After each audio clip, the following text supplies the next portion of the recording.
আজি কোকৰাঝাৰ টাউনৰ মাজমজিয়াত আমাৰ খুদাকণ্ঠা ডক্টৰ ভূপেন হাজৰিকা ভাৰতৰত্ন তেখেতৰ প্ৰতিমূৰ্তি উন্মোচন কৰা হৈছে।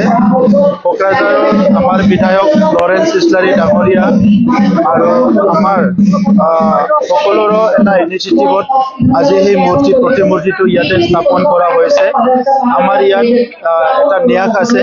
এই ন্যাসে বহু বছৰ ধৰি ডক্টৰ ভূপেন হাজৰিকা দেৱৰ ইয়াত এটি প্ৰতিমূৰ্তি স্থাপন কৰাৰ কথাটো বহুত দিনৰ পৰা আশা কৰিছিলে আৰু এই কথাটোকে আমাৰ বিধায়ক ডাঙৰীয়াই উপলব্ধি কৰি আমি সকলো আলোচনা কৰি আজি ইয়াত খুদাকণ্ঠাৰ প্ৰতিমূৰ্তি স্থাপন কৰা হৈছে আৰু প্ৰথম তেনেকুৱা সুন্দৰ এটা প্ৰতিমূৰ্তি আজি কোকৰাঝাৰত স্থাপন হোৱাটো আমাৰ মাজত সমন্বয়, আমাৰ মাজত মানৱতা আৰু বিভিন্ন জাতি জনগোষ্ঠীৰ মাজত বড়োলেণ্ডখন যে এটা সমন্বয় ক্ষেত্ৰ ইয়াৰ এটা ডাঙৰ উদাহৰণ দাঙি ধৰিছে আৰু এই প্ৰতিমূৰ্তি স্থাপন কৰাৰ পিছতে নতুন এটা অধ্যায় আমাৰ বিটিআৰ অঞ্চলত আৰম্ভ হ'ব।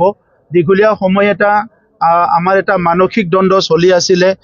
সেই মানসিক দ্বন্দ্ব বিভিন্ন কথা বুজি পোৱা বুজি নোপোৱা বহুত মানুহৰ বিভিন্ন কথাৰ কাৰণে আমাৰ যি বুজাপৰা যিটো বুজাপৰাটো লাহে লাহে এটা ডাঙৰ গেপ হৈ গৈছিলে।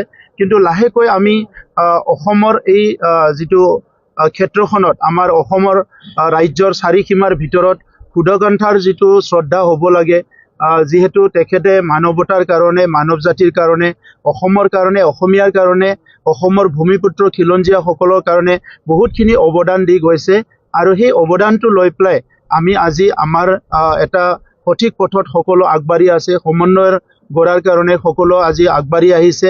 গতিকে এই প্ৰতিমূৰ্তি উন্মোচন কৰা, প্ৰতিমূৰ্তি স্থাপন কৰা এই কাৰ্যই আমাৰ সমন্বয় ক্ষেত্ৰত আৰু দুখোজ আগবাঢ়ি লৈ যাব, সেইটো মই আশা কৰিছোঁ। ভূপেন হাজৰিকাৰ 100টা গীত বড়ো ভাষাত অনুবাদ কৰিব লাগে বুলি আশা প্ৰকাশ কৰিছিল। এই ক্ষেত্ৰত বিটিচি চৰকাৰে কিবা ব্যৱস্থা নিশ্চয় আমি কৰিব লাগিব, কাৰণ তেখেতৰ যিটো গীত আছিলে, কবিতা আছিলে, এইটো হ'ল এটা ইউনিভাৰ্চেল এটা থট আৰু আইডিয়া আছে।